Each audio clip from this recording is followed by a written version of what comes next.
Hello guys, good morning, welcome sa Mav. So guys, ito magte-test tayo ngayon ng unit Army Armament R603. So hindi ko sure kung pwede banggitin ng name, pero I think it's a surprise. So i-out natin din ngayon. Okay, so umabol lang to guys. Army Armament R603, ito yung Staccato P. Okay, so yung di ba may Staccato XL tayo, which is the standard 5.1 length, and then ito 4.3. So test natin. So, ito lang siya guys, pag open nyo ng box. So, syempre yung manual kasama. And then, silica gel. So, dito wala tong laman ha. Then, magazine guys. Magazine syempre kasama. Wala pa akong nakitang unit na walang magazine. Okay, so ito siya guys. So, very quality ang mga Army Armament units. Through the years nag-up na talaga sila ng ng game nila when it comes to pistol. So kung babalikan natin, before, kumbaga hindi talaga totally talaga yung Army Armament, hindi pa talaga siya recognized. Kasi syempre sa market ng pistol, madaming kompetensya like DWE, AW. Before, naalala ko yung mga first batch ng Army Armament, hindi pa talaga siya naka-upgrade out of the box. And hindi talaga siya pinapansin. So, nung lumabas yung John Wick 3, Alpha unit, nakita naman talaga na quality sila out of the box. And ayun, kagandahan nga dito guys, every dating nito, every batch, talagang nag-upgrade, nag-up ng game. Ngayon, yung mga barrel nila naka-fix na, which is before, hindi pa. So, kaya nga yung iba, kung nakaka-chat, yung mga regular dito sa store, nagugulat din ako minsan, sabi nila, kukuha daw sila ng fixed barrel ng John Wick 3. Kasi, syempre magkataka ako kasi bakit naka-upgrade na yun. Before daw yung nakuha daw nila kasi hindi pa naka-upgrade. So, pero ngayon guys, naka-fixed barrel na to, naka-fiber optic sights. Maganda rin, naka-hammer pad protection na rin siya. And very solid yung unit. So, it's still the same, 90% TM spec.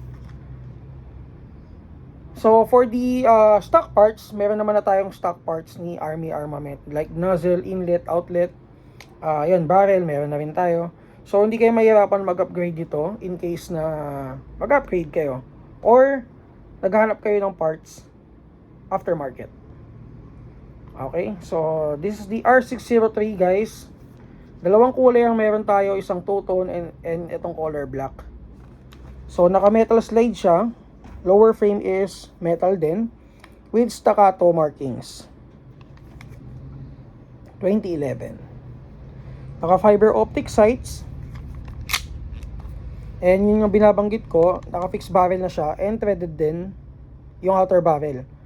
Kagandaan din dito guys, talagang iniingatan ni Army Armament yung mga barrel natin. Kasi syempre guys, ito yung contact eh.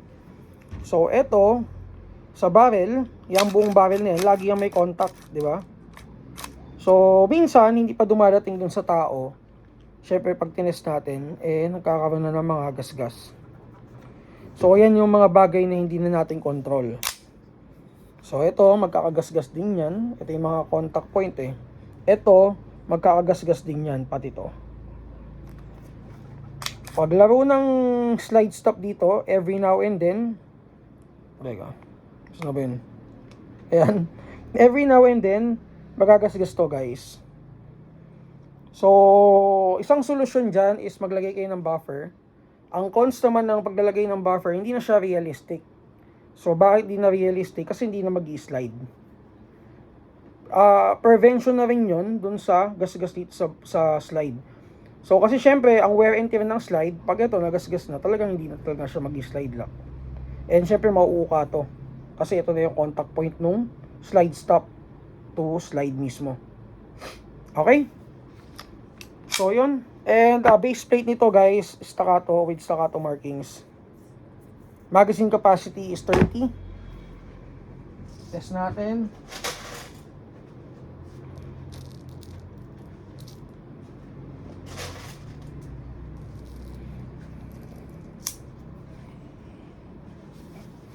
Oh, mali na naman ako.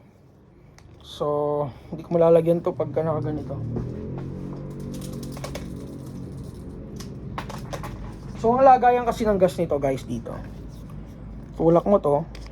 And then yun. Ito yung inlet niya.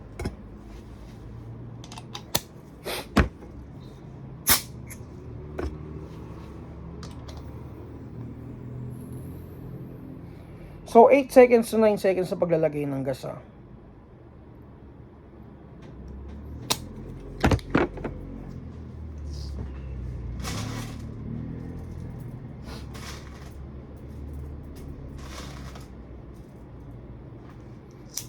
Okay, so tetest na natin guys kung ilang FPS.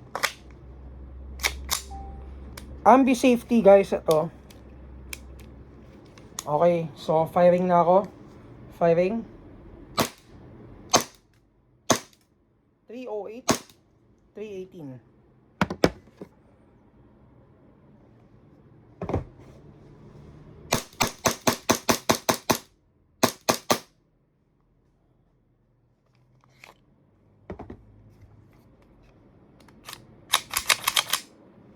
Okay, so ayun, thank you sir, thank you kay madam. So guys, ito.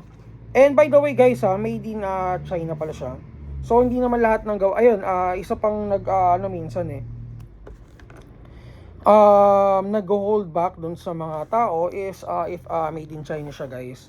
So hindi naman lahat ng gawa ng China is hindi maganda or hindi quality. So example niya lang yan si ENC guys. Sobrang ganda ni ENC.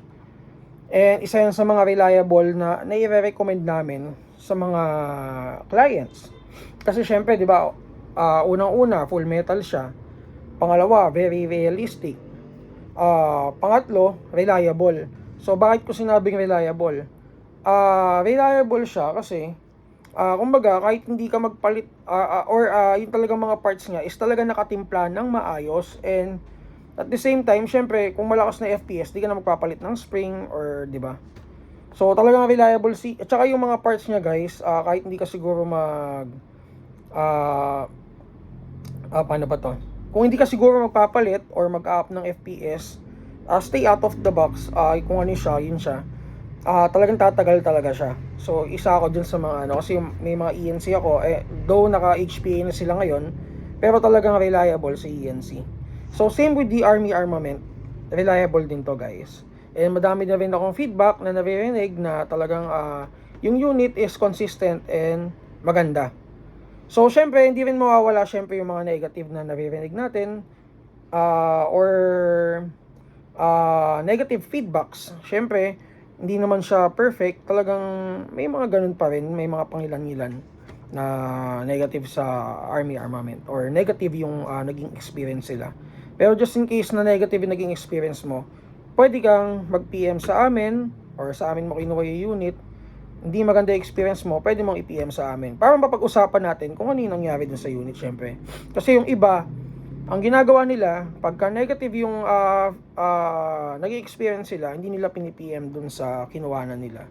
So which is, di ba syempre, unfair naman dun. Hindi rin naman gusto nung kinuhanan nyo na maging ganun yung experience nyo when it regards to kahit anong unit guys. So pero kung syempre kung hindi naman sila kung hindi naman naging maayos yung pag-uusap, di ba? Pero ayun, approach nyo na lang ng maayos para maayos din kayo ma-feedbackan and masolusyonan yung problem. Okay? So again, this is the Army Armament R603. Dalawang kulay ang meron. Again, isang two-tone at saka isang color black. Ito. So, thank you dun sa kumuha. I-out namin to today. Thank you.